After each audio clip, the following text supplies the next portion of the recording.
ન્યૂઝમાં આપનું સ્વાગત છે। નવયુવા ઉત્કર્ષ મંડળ કણાદર આયોજિત 80 વર્ષથી વધુ વયના વરિષ્ઠ નાગરિક સન્માન સમારંભ યોજવામાં આવ્યો। કણાદર ગામ ખાતે નવયુવા ઉત્કર્ષ મંડળ કણાદર આયોજિત 80 વર્ષથી વધુ વયના વરિષ્ઠ નાગરિક સન્માન સમારંભ કાર્યક્રમનું આયોજન કરવામાં આવ્યું, જેમાં ગામના 108 વરિષ્ઠ નાગરિકો પૈકી 72 વરિષ્ઠ નાગરિક હાજર રહ્યા, જેમનું સન્માનપત્ર પુષ્પગુચ્છ સાલ ઓઢાડી સન્માન કરવામાં આવ્યું।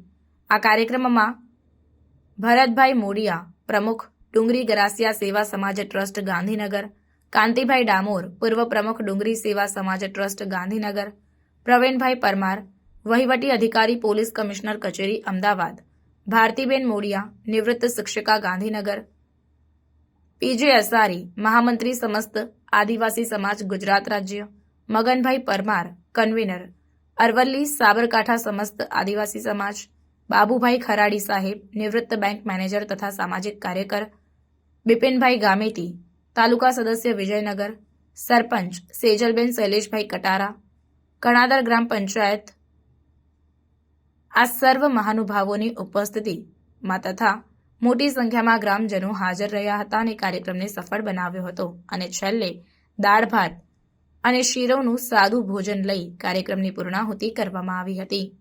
રિપોર્ટર બાબુભાઈ ખરાડી, ઝીંઝુડી।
આવા ન્યૂઝ જોવા માટે સાબર આવાઝ યુટ્યુબ ચેનલને સબસ્ક્રાઇબ કરો અને લાઇક કરો, જેથી હવે પછીના દરેક સમાચાર સબસ્ક્રાઇબ કરેલા હશે તેઓને નવા સમાચારની માહિતી મળી જશે।